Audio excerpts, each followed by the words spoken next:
Open the pod bay doors, please, pal. All right. You're gonna need a bigger boat. Oh, I'm sorry. Did I break your concentration? Go to the coast and get together, have a few laughs. A Movie Odyssey with Brad Patello, Gus Trout, and Adam Lucas. So I ordered pizza from our favorite pizza place to get a salad to, just be good. Yeah. And Rachel always chops up some like extra veggies to go in the salad because those pizza place salads are a joke. It's just like half of a head of iceberg lettuce, a couple pieces of tomato if you're and lucky, some onion slivers, like a tomato chopped into 4 pieces. 4 pieces, yeah. A cucumber, just like a cucumber cut in half. So she like cut up some peppers and some other stuff, and it's dinner time. So we got it from we're door dashing it, and I didn't pay the extra money for the guy to go straight to my house. Huge mistake. He's driving all over. It's like your order's ready, and I'm looking at the app. He's driving all over, and then he drives into a neighborhood. The dude fucking went home. The dude was like, I'm done for the day. And he had accepted our order and forgot about it. He went home. He was sitting there for 20 minutes, tried to message him, tried to call him, left him a voicemail. And I was nice. I was just like, I hope you're okay. I'm just trying to something went wrong and I hope you're okay. Just hoping that he would respond. Nothing. Then I get on the app. And I'm like, okay, maybe they can reassign it because it's ready. It's at the place. I don't have time to drive there and come back and eat. But if somebody's nearby and they drive it, I can maybe eat a slice of pizza before the podcast starts, right? 24-minute wait time to talk to somebody at DoorDash. So I canceled it. I didn't get no pizza and I ate fucking ramen for dinner. So you know what? I'm mad. And guess what? This movie is not fun that we're going to talk about. No, this is a transition. Well, I'm glad you said that because I was starting to question my own sanity. I was watching reviews of this movie. Siskel and Ebert were raving about it. Martin Scorsese was raving about it. Not a fan. We'll get into it, but let's. Sorry but hey everyone. Hey gang, I'm Brad. How are you? This is our podcast. Thank you for listening. I'm Brad. These are my friends, Gus and Adam. Our film today is called Breaking the Waves, not to be confused with Breaking Away.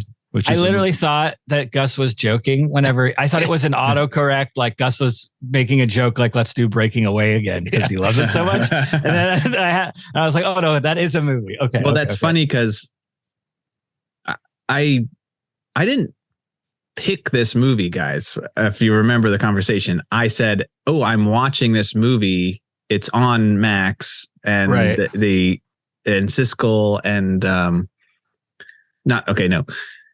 Ebert and Scorsese did. I don't know if Siskel was sick at this time or had passed away already or not, but it was in their top 10 of the 90s. Yeah, and the whole 90s. I thought they said Breaking Away too, and I was like, there's another movie called Breaking Away, not Breaking Away TWO.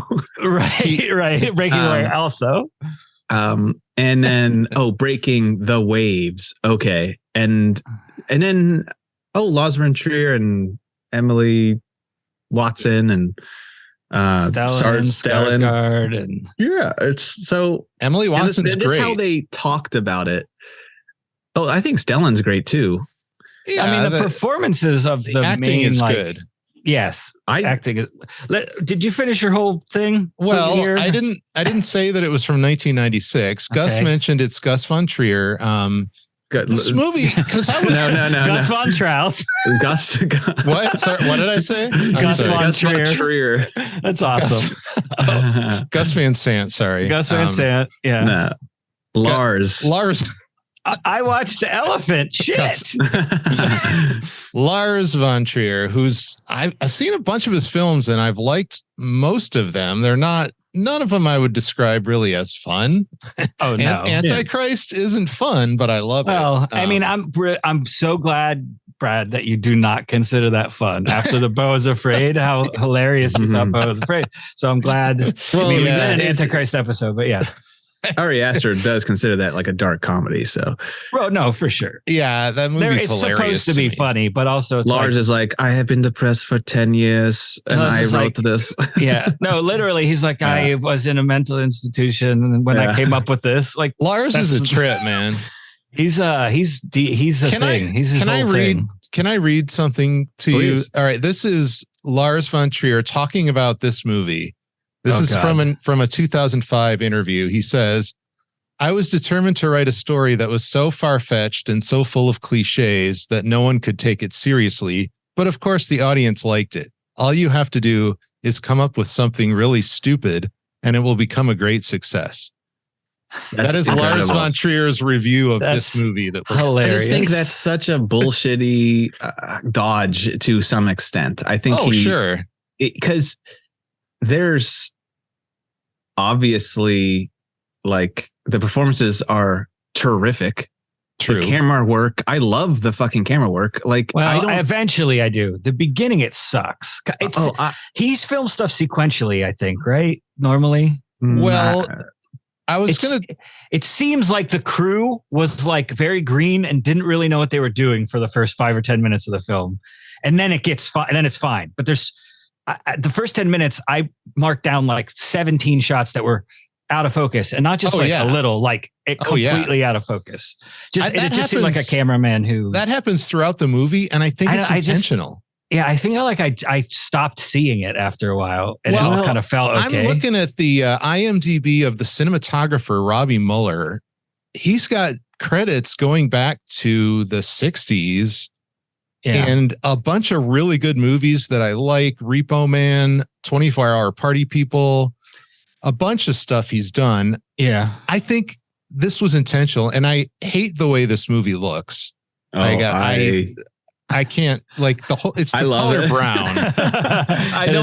I'm not saying I love the maybe color palette. I think it is used probably to like. It's like too over the head. Well, I think that I like the camera work, and I think it's for 96. It's pretty.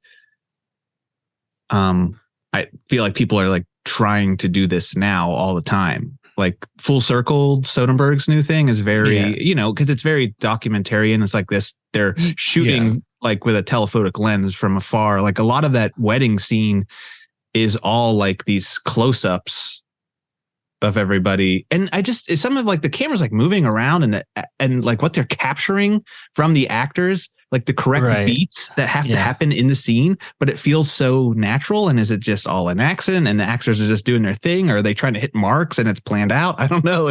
But for how much they are catching the correct like visual actions, storytelling. Yes. That is going on. It's incredible. I think I was like, holy shit, this is real. And then Emily Watson's monologues are, and then I didn't realize, Brad, you brought up to me that this is her first film. Yeah, it's her first movie. Holy and she shit. is great. I agree. She's the best part of the movie for me.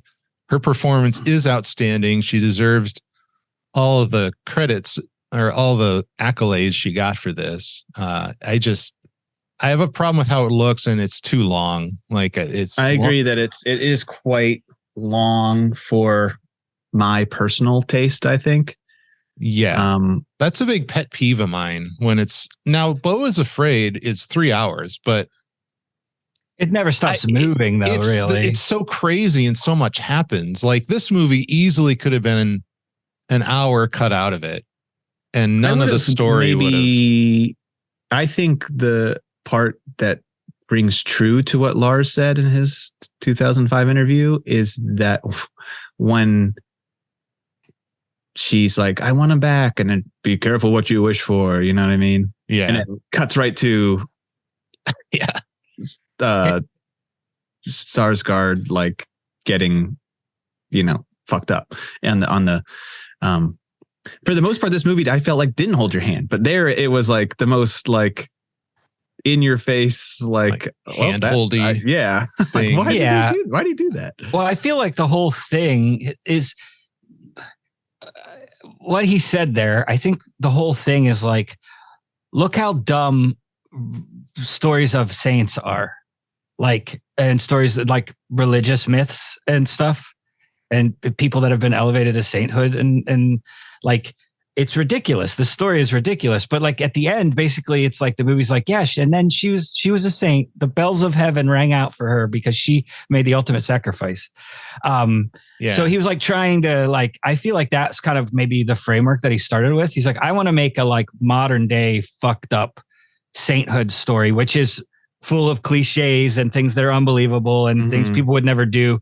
But like, can I do it where it feels like, and everyone's going to play it as straight as possible. We're going to shoot it like a documentary, so it feels really raw and real, you know. But like, if this was a Lifetime movie, right, you'd be like, oh, this is the dumbest fucking premise ever. You know, this is so stupid and so. Well, I definitely could see. You know what I mean? By the end, people that last bit, either people loving that or hating that.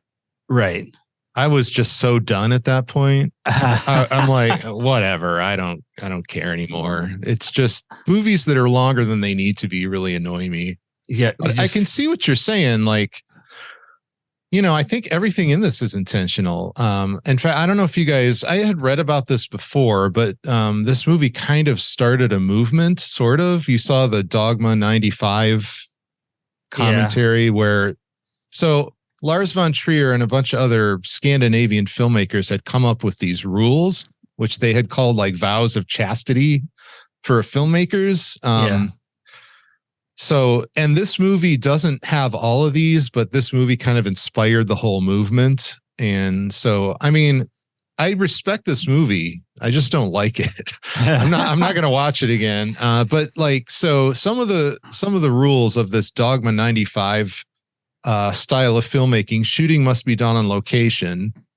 So this film kind of breaks that somewhat. Some of the sets are built in this. That's not all totally on location. Props and sets must not be brought in. The sound must never be produced apart from the images or vice versa. The camera must be handheld. The film must be in color. Optical work and filters are forbidden. The film must not contain superficial action, weapons, murder, etc. Temporal and geographical alienation are forbidden, meaning like it has to take place now. It can't be like in the 70s or whatever. Right. The film must be shot in Academy 35. Okay. Isn't this like a period piece? But this feels this like breaks several rules. But also it's like the small island, and I mean, maybe they still were like that back then, like in 96. I don't know. I feel like it's a little bit of a period. It's dated, and that's why it looks. That's why I thought it was like 70s. Was it? I would think 70s. And with all the music, right. Yeah, a lot of 70s music. I think those intertitles, those watercolor intertitles things are the best part of the movie. Those are good. Yeah, those are great. Those hit, and Emma Watson, but those are fucking great. Those were awesome. There's like some weird compositing going on there. There's like they're like evolving. There's something. Yes. There's layers of something. There's the one with the bridge when they're and like the flowers beyond the bridge get the more saturated as the scene, and it's right. I'm talking about from like it's 10% saturation to like like the 20% saturation. But like I went back, but there's some really interesting like crude compositing in those chapter breaks, and then there's like with like some cool like almost matte painting things going on, or like masks. Right. They're like maybe a collage, and then also like a textured canvasy, like it makes it like painterly, like there's like a dirt that layer. First one is the first one, and they're like a really usually wide shot, like almost 1 point perspective. But that first wide one of like the sea and the island, and there's like a little house or something. They're all kind of like Turner paintings. Like I paused it and took a picture of it. Yeah. And sent it to Birch. I was like, dude, check this out. When I texted you guys, I have this problem, guys. Oh no. He's got erectile dysfunction. I watch that's definitely not true. What's the opposite of that called? Yeah, what's the opposite? So small hands. So it was like the beginning of the movie where she's talking to the priests, and they're like, what did they ever like? She wants to marry that guy, and she's trying to get their approval. Yeah. and what is it? His name's Jan. Jan. Yeah. Jan. So she's shout out to my uncle Jan, and he's like a Scandinavian oil rig worker. Yeah, but she has some kind of unspecified mental illness. Like they never really, but they don't really touch upon that. They don't right away. They don't touch upon the fact that he's an oil rig worker. You kind of go like, if you have any like the helicopter, that type of helicopter and stuff, you kind of go, okay, why would they be in that? Oh, he's an oil rig guy and he has to go back to the oil rig. You don't hear that until after the wedding, that he's even an oil rig guy, right?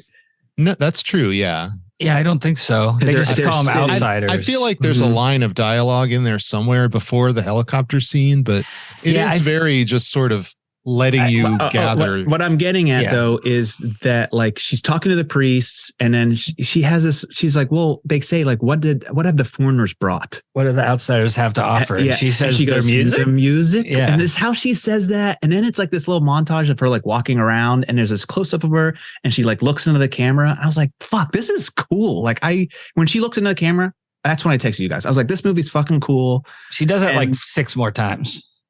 There's just something about the energy of that, and I just like that kind of. No, this movie is definitely doing kinetic. Yes, and and then like the wedding scene, I thought was really good, and I liked the camera work. I liked everything about this movie. I don't necessarily like how much of a bummer it turns into. It does get really bummery. But like she couldn't be a saint if it didn't. Yeah. I was totally on board for about the first hour.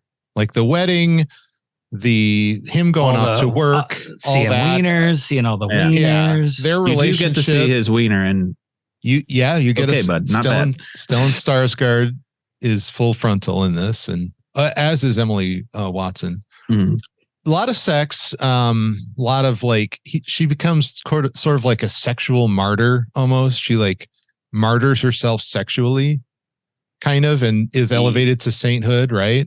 Basically, like that is her. Well, he asks for her to. Yeah. So he's wounded on the job. They think he's going to be paralyzed. So he tells her to go sleep with somebody and describe it to him so they can connect sexually. So he has a reason to live. He literally says that. He's like, I don't like if you do that, then maybe I'll want to live. Like it's super fucking manipulative. Well, but it's also like it's crazy. Her best friend is like, he doesn't know what he's fucking talking about. Why are you listening to him? Right, because she works at the hospital and he's on drugs part of him and stuff. At one part is sort of saying like, is that her sister? It's her sister-in-law. Oh, is it? Okay. It was her brother who had died. Yeah. That's the first time she went into the mental institution. Right. Yeah, she was. Yeah, that's hinted at. She has some kind of PTSD or some kind of mental breakdown happening. She's schizophrenic. Yeah, she talks to God. Or on that, fringe, borderline personalities. Because she has one of the things where you have multiple personalities that one of which she thinks is God, or she thinks she can talk to God, that type of thing. From a cinematic point of view, which I think helps the complexity of her character too. There's like that side of it, what you guys are talking about. But then there's also like, she is this innocent girl that grew up on this very isolated island that is like heavily like hyper religious. It's basically a fucking cult. Yeah. And like they'll kick you out of the cult, and once they do that, you're like your family is allowed to talk to you. It's like the Amish when they shun. They literally call it shunning as well. And like, so from that standpoint, as far again from a cinematic standpoint and how other movies are, I kind of was like, wait, is she actually crazy, or is it just like her? I think at the beginning, is she a product of her environment, or I think at the beginning you're supposed to think, because you don't know about her brother and that she had been committed and that she's on medication and she has this history and everybody knows about it. They like how her mom talks about to her and stuff too. Right. Yeah. And that's like. That is a rare, like a lot of, I think I was just appreciating so much of the rawness and approach to the storytelling in this movie that you don't really see that often. Right. Days. It's just like an organic truth that you just figure out. Right. By happenstance almost, which is kind of the whole Dogma 95 thing, is trying to just force this truth out of your characters and the situations they're in without like manipulating it in any way. Yeah, that was the whole theory behind this movement, is they're going to focus on character and performance, which you definitely get here. Yeah. It's definitely like a deep character study. The performances are excellent for sure. Emily Watson in particular. And Stellan has some, like when he's trying to, I mean, we're jumping all over the place, but when he's trying to kill himself, you know, that's like a 5 minutes of him trying to get those pills and get them up to his face. And then he pours them on all over the floor and just the complications between, there's this tension between like the sister-in-law, then she kind of, I think her and Stellan's like Jan kind of get a connection because she is really capable of caring for him and does care about him in a different way. Whereas like, you know, Bess, Emily Watson's character she's doesn't have naive. Right. She doesn't have that depth of she doesn't have that emotional intelligence to like the character. Yeah. She can sacrifice for other people, but only in very like black and white ways. All of the cinematography is intentional, like the out of focus stuff. I was honestly just scratching my head at why they were doing that, but and the color is like, looks like somebody dragged it through the mud or left out in the sun too long. It's all yellow and brown. I think they were trying way too hard to make it like to date it, feel like the 70s a little bit. Yeah. Well, so they shot it on film and then they transferred it to video and then back to film to make it look worse. Yeah. To make it look shitty, basically. Wow. I would be fine with that, but like that combined with the runtime, like if it was an hour and a half long and it looked like it did, I would be fine. But if it was 2 hours and 40 minutes and it looked great, I would probably like also Lars's like later stuff that looks like, I just think some color. I think what or kind at least of clarity. What interests me is when somebody shoots something in a way that isn't how my brain works. It's these moments like that they capture, like after they have sex with, Bess's, Jan is fucking, he's just been running train on all those. Yeah. But like they have sex in the bathroom and then the sister-in-law is sitting on the stairs and just like that little moment they have where she comes out and she like leans against and like Jan walks by. There's just like these decisions that aren't, I don't know, like it, for me, it fascinates me because I'm not like, that's not where my brain goes. These little moments, and that's constantly through his movies, I feel, and especially in this one. Yeah. And I think that it's like, I would be interested to know how much of that was directed and how much of that was like him letting them explore the characters. I mean, I know that's a big part of it is like leaning on the performers to create the truth. On the day, like you said, in the real place. That was the impression I was getting, is that he was having the actors bring it out just naturally. And what that does, trusting them. Yeah. And for me, that gives this film like a ton of nuance in terms of like, just like real life, you never quite know where everyone stands. Yeah. Whereas like in a Spielberg film, you kind of know exactly what everyone is feeling. They're all the time. archetypes. Yes. Right. These is right. And I like a comparison to, or like, I don't know. We're going to talk Brad into liking this movie. Bro. I think so. When you're doing cleanup, I hate cleaning up. Ugh, dishes, the worst. You want to, when you're inking, you want to animation. Okay. Like there's like, you want to throw some lines. There's also like, you want to make sure this line's but every once in a while you want to do a quick, when you throw a line, it's like a quick scratch to give it a sense of the rough. Oh too. Yeah. Because if it's it will become like too rigid if you rotoscope. Yeah. And it breathes life into it. And I think that like Lars is just so good at capturing and like the moment of the feeling in that moments that feel real that aren't. But what you guys were just doing. Maybe they were just sitting on the thing and they were waiting for the next shot and they were sitting on their stairwell, that kind of thing. And then him just on the fly thinking of, I don't know if that happened or not, but there is that feeling. I would like to know how many, like, did they do a lot of takes? And that's the other thing is the camera person. I don't think there's many takes. Yeah. The camera person is a genius. He is capturing his ability to capture the moment.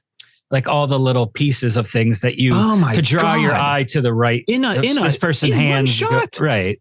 Because there's a lot of those dirty, shot. They're kind of tight shots. Well, am I misremembering that like Melancholia and Antichrist are very cinematic? Am I? Yes. They're very painterly, but he loves to bring in the steady cam, or I'm sorry, the handheld stuff, because there's a ton of handheld stuff in all the movies. Yeah. I think he starts, especially, I think those two movies are extremely cinematic and like you said, painterly, quite literally, like he's like recreating paintings. Right. But like he's still a lot of the wedding stuff or the dialogue, and like when they get stuck in the in Melancholy, they're in the limo and it can't make the turns. Yeah. And like that whole how that is shot is exactly how this movie is shot, with the kind of jarring jump cuts, but they kind of also make sense and are fluid. I don't know. It's crazy decisions. It fascinates me because it's decisions I would never do. Seems like, Gus, you might have a better visual memory than me, because like I'm thinking to Melancholia, which I only ever saw once, but I've seen it a weird amount of times. I kind of I just remember I don't know why I like it very so much. like it's mesmerizing, almost like Coen Brothers type of shots where it's still, but he's composing this amazing shot, but it's like on sticks. Yes. A lot of it's that, right? Yes. And then a lot of it. But then a lot of it is like a few people talking, and the camera is just like everywhere. Like this movie is not like that. It's all very like cinema verite. He wants you to like think it's not only is it documentary style, it goes beyond that into being like, this is life. Like I know, but then you have those fucking goddamn chapter break shots, and it just, I don't know, like there's something about, I agree with you that I probably will never watch this movie again. I'm glad I watched it. Yeah. And I feel like better as an artist that I watched it. Fuck Lars Von Trier for saying what he said like a decade later. And he's in a bad mood on his own work too. Of course. Like I don't trust that. You cannot get the performances out of people with that attitude on set. Hey guys, we're making this shitty movie. I don't care what the fuck you do, whatever. Well, that's not what he's saying. That's not what he's saying though. Like I get what he's saying. I get exactly what he's saying. He's trying to say. Am I taking what he's saying too literal? I think you are. It's like he's trying to make his artist statement edgy. Yes. Instead of being like, this was a rumination for me on the way we build myths. And he would be like, yes, he doesn't mention religion in there, but he's definitely talking about traditional Western myth building, which is mainly through religion. Yeah. And it's a style. He's very much likes to manipulate the media too. Well, he's also say things that get people to talk about him. Well, from what I understand, he's also like severely depressed. Oh yeah, and clinical depression. A lot of like the fact that he's made so many things is impressive. Yeah, and how good they are. Yeah. I mean, he's a prolific artist. I mean, I prefer his more cinematic stuff. This Dogma 95 Films just thing takes so much work. It's different than like, and you're relying on so many people. It's not like a painting where you can go and sulk by yourself and like work on this thing for like months and months. Yeah. Whenever you feel like it. Yeah. There was some stuff when we did Antichrist that I feel like I remember him or somebody else basically saying like the next project is normally the thing that gets him out like enough out of his, like he'll do a film and then he'll poof, plummet into a depression for a long time until he finds something to motivate him to get out of bed and work on it. And so like, it's like these films are like keeping him alive. He's like Jan. Like oh Jan. My God, he's Jan. Well, that's sort of psychologically. It's like, listen, I need to see Stellan Skarsgård's penis, or I don't have a reason to live, so I have to make this movie. I loved Stellan Skarsgård's performance and like his. I thought you were going to say I love Stellan Skarsgård's penis. Well, I do too. Of it's course. Very solid. It's a solid dick. It's a solid dick, dude. 7 out of 10. 7. Really, I'd 8. I think it might be 8.5. 8.5. It's at least on 9. a good day. On a good day. On a good day. Where are you measuring from? But I liked his character, how he knew how to handle Bess. Yeah. You know, when she gets really mad at him, she's late and he's like, he knew exactly how to handle her. I don't know. I thought their relationship was very sweet. And I love moments like the sister's talking to him and she's saying, I don't really know you very well. I don't trust you.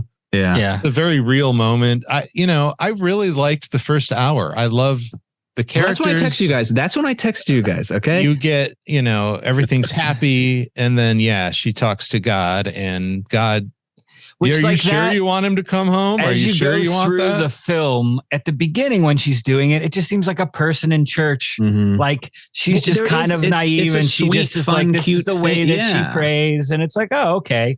But then later, like, oh no, she literally thinks she can talk to God. And he tells her what to do. Oh, this is not speaking healthy. Through her. This is God speaking through her. Like she starts to answer her questions like as God, instead of just kind of asking them and then answering them like herself, like, oh, this is what God said type of thing. Right. She'll literally be like, I want him to come back. Are you sure you want him to come back? Right. Like having both sides of the conversation. She's not even pretending to hear it. All and like oneers too, for the most part. There's a lot of oneers in this. So, I mean, one detail that is particularly heart-wrenching for me is like at the end, like he's kind of gotten better. Mm-hmm. Right. I mean, her sacrifice works. Yeah. So he's like paralyzed. The doctors think he's going to be completely paralyzed. He asks her to go have sex with other men and then describe it to him. And then she goes out and gets herself assaulted, basically. But she is to that point. Right. But she's doing it in a way of like, she's approaching it in a childish way. You know what I mean? Like, she's like, there could be a way where it could be where she could like not seduce somebody, but like find somebody and explain it to them or something. The first thing she does is she goes to the doctor's house and just takes off all her clothes. Right. And says, the doctor's nice now. The doctor's nice to her. And so she's like, all so right, that doesn't work. She just like dances around like crazy. Like, can we stop doing? And he's like, whoa, like stop. And then she just runs in his bedroom and is like naked. Yeah. Yeah. Then she gives a handy to some guy in a fucking stranger bus. on a bus. Yeah. I did like that scene. I not like, but it's of course, I know what you mean. I like that's sick. Brad search history. She runs in. Well, after that, like the guilt of it. She runs the and way throws it's up. performed and like the pacing of it. Like I was going to point that scene out as like I thought it was particularly effective. Yes, like it really makes it feels like exactly what that character would do. Like she doesn't know and how she would feel. She doesn't like that she's doing it.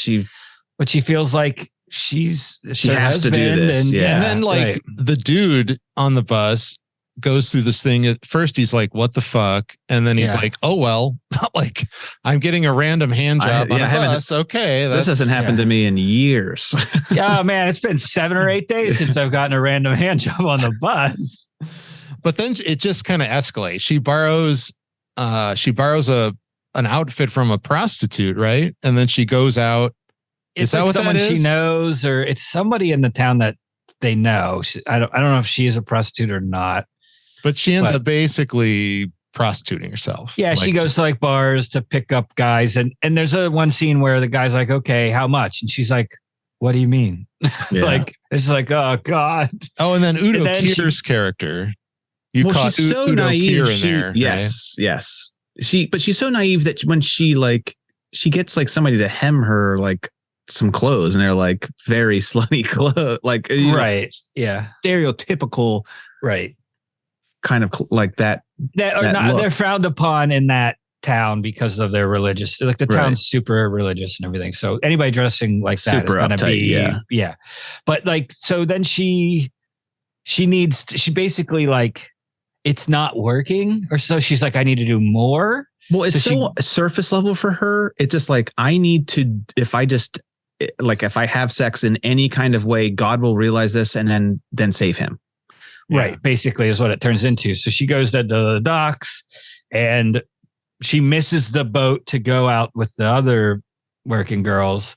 And when the boat comes back, she's like, can I go out? And the guy's like, no, they're already there. And she's like, well, what about a big boat? And they're like, nobody goes to the big boat. The girls don't go there anymore. They stopped going. Yeah. Right. And she's like, oh, well, I will, because she hasn't put together like, you know what I mean? I don't even think she even thinks she has about no life experiences and stuff like that. Yeah. Right. To be scared of that or whatever. And she goes out the first time and gets away. And then again, he's like doing bad. Jan's doing worse again. And they're basically like, he's probably going to die. That's when they send him to like, they're going to send him to another, hospital.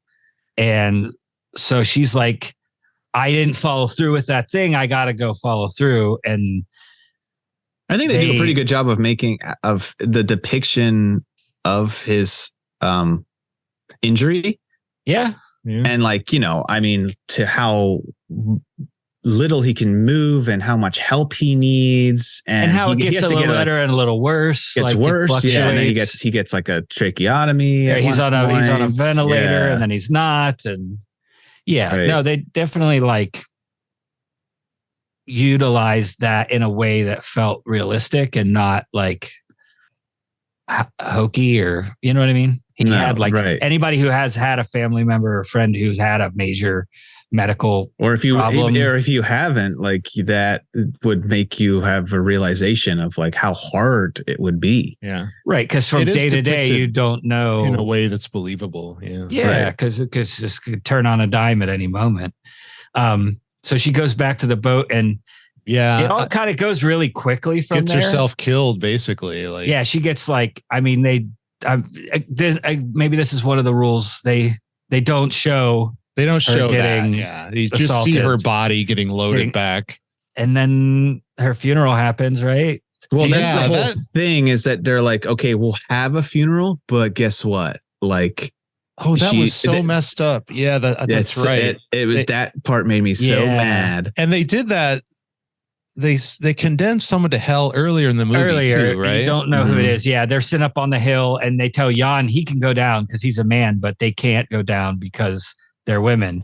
So he like goes down and listens to them condemning this person, being like, we condemn you to hell. And he's like, they just condemned that guy to hell. Like, what is going on? And so they do that to her. Condemn her to hell. And Dodo goes down.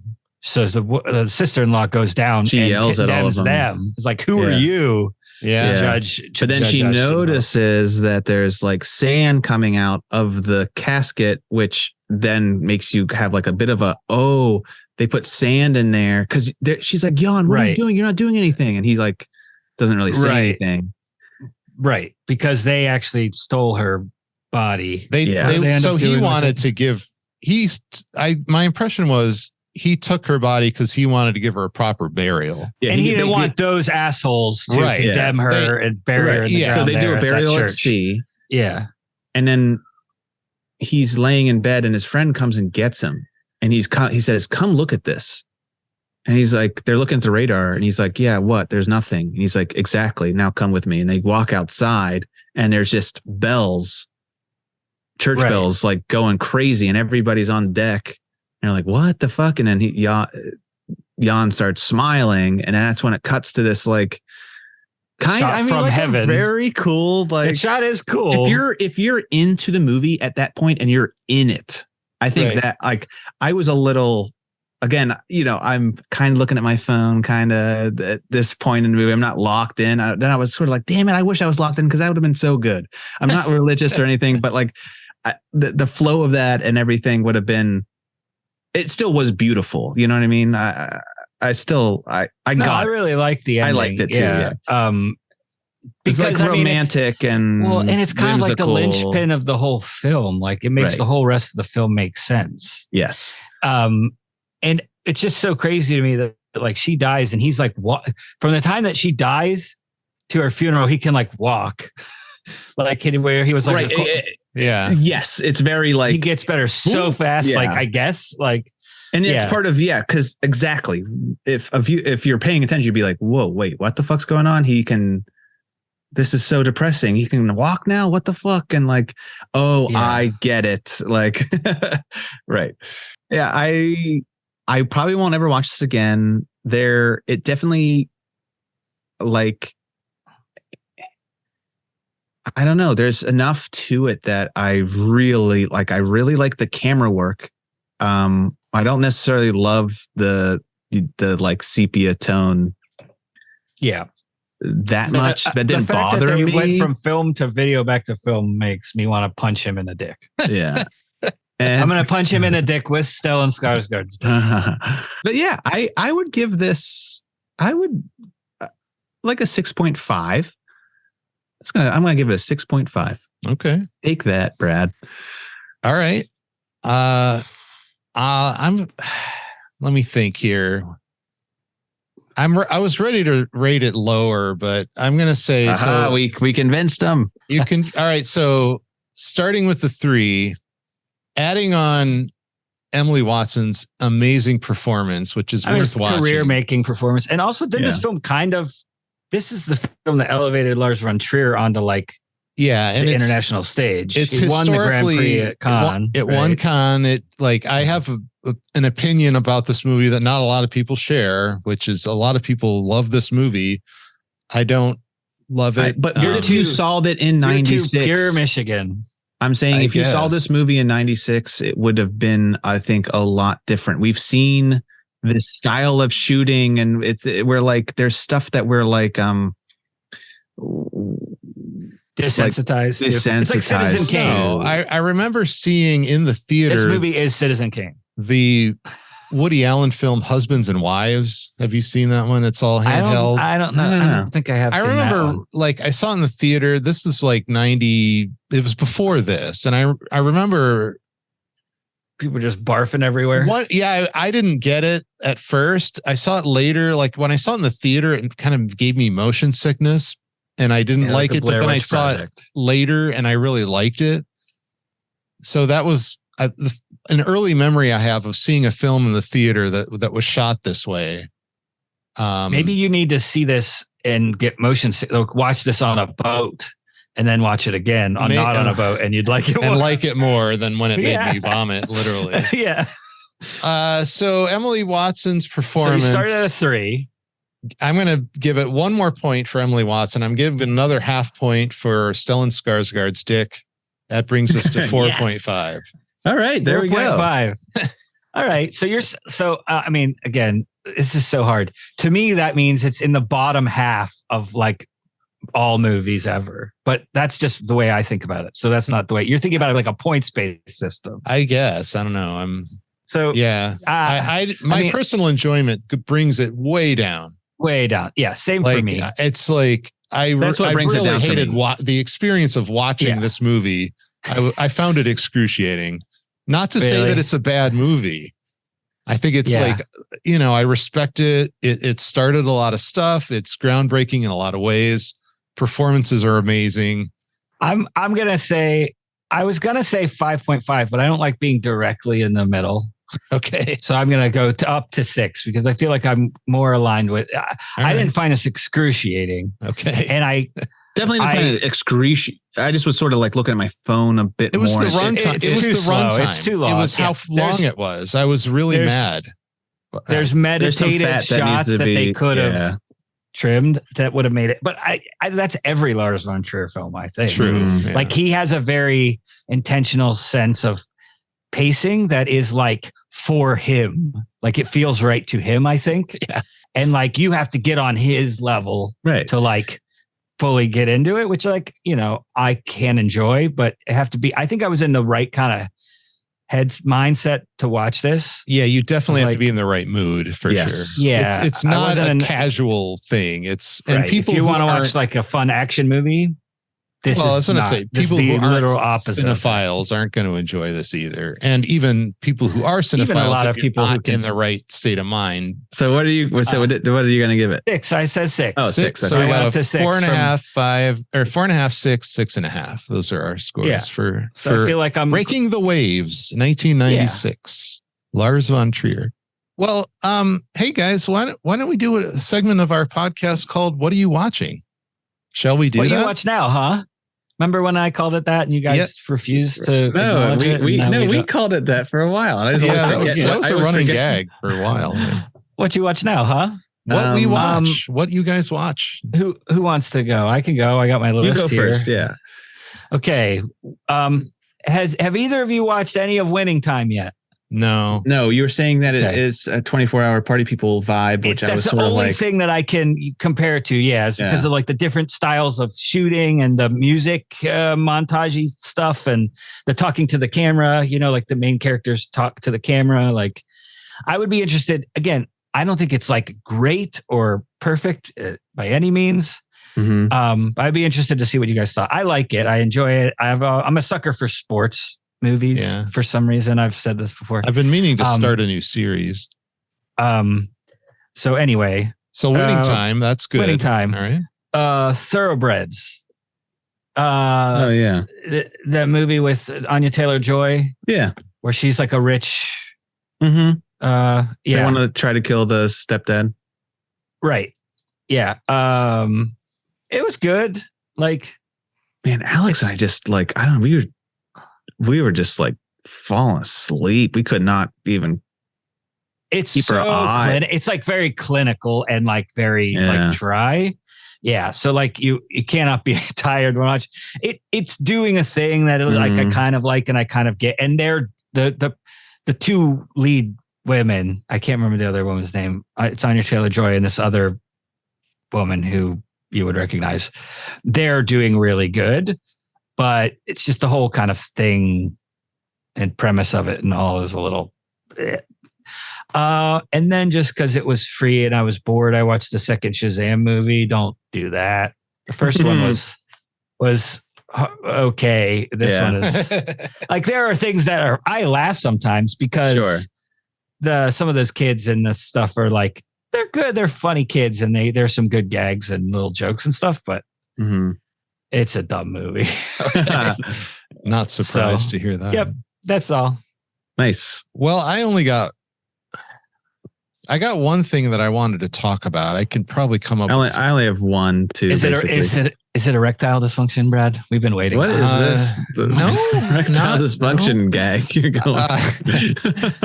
I'm trying to get you guys to show me your dicks. Like I've seen Stellan's already. I'm no Stellan. I'm a grower, not a shower. I've seen Gus's dick. I think I've seen Gus's dick. It was either that or a popcorn kernel got stuck to his I haven't seen Gus's dick. I watched the first couple episodes of Painkiller on Netflix. Terrible. I want to be like negative Nancy in this episode, but like this show sucks. So yeah, it's very Peter Berg. It's Peter Berg. Yeah. I didn't realize that till I'm like, I don't think I'm going to finish this. So they had on Hulu, they had Candy, and then on Max, they had Love and Death, which is the exact same show, but two like A-list casts in both and high production values in both. Right. Now, like also on Hulu, there was a show called Dope Sick, which had Michael Keaton and Will Poulter and Rosario Dawson. It's the same as this show. It's about the Purdue Pharma Oxycontin opioid epidemic. I don't think I ever watched that. Well, if you want to watch a show about that, watch Dope Sick on Hulu. Painkiller on Netflix sucks. It's so corny. It's like, have you ever watched Orange is the New Black? Yes. Like it kind of feels like that level of seriousness, the tone about. Yeah, but they And don't it's pull got it what's off her name at all. from Yeah, it's got Orange is the New Crazy Black. Eyes or Susanna. And she's good. I mean, she's a good actor. She's doing the best as best she can with what she's got. But it's so corny. It is so corny. I'm just like rolling my eyes. And it's it's the same show. You follow a The same doctor people. who's overprescribing in a rural town. You get the guy who's injured who becomes addicted, and at first he's like a poster boy. He's in a commercial, then he gets addicted, and then you have the sleazy. How do people keep doing this? They spend so much money to make these things that already exist. I know. I'm like, why does Right? this And it show happens so many exist? times. I don't know, but Anyway. were they in production at the same time and nobody wanted to back down? I don't know. Well, or it could have been a pandemic thing. Like they Maybe. started it and then it got delayed, and then How things it is yeah, when you things got real hear- screwy. I was just watching a thing on Princess Mononoke. Like he had like half written that shit before like Totoro or some shit like that. Like, and those are That's like multiple movies yeah. apart from each other, you know? Well, it's Bo just is afraid, dude. whatever comes out first is going to be seen as the original, even though it may be a complete Sure. ripoff, and they just finished it first. Oh, and the needle drops are infuriating. Like they are so bad. Like I love The Sound of Silence by Simon and Garfunkel, but come on, that's not a needle. Well, I don't think they've ever used that in a film or a show before. Yeah, like it is crazy. It's like, it is such a fucking tightrope, fine fucking line. The correct song used at the correct moment, because Well, they don't do it here. All right, so Gus, what have you been watching? I got about 10 more minutes. Sorry. Yeah. left on I just have one that I can think of. We finished Full Circle. Oh, you did? Oh yeah, on I did Max. too. Yes, same.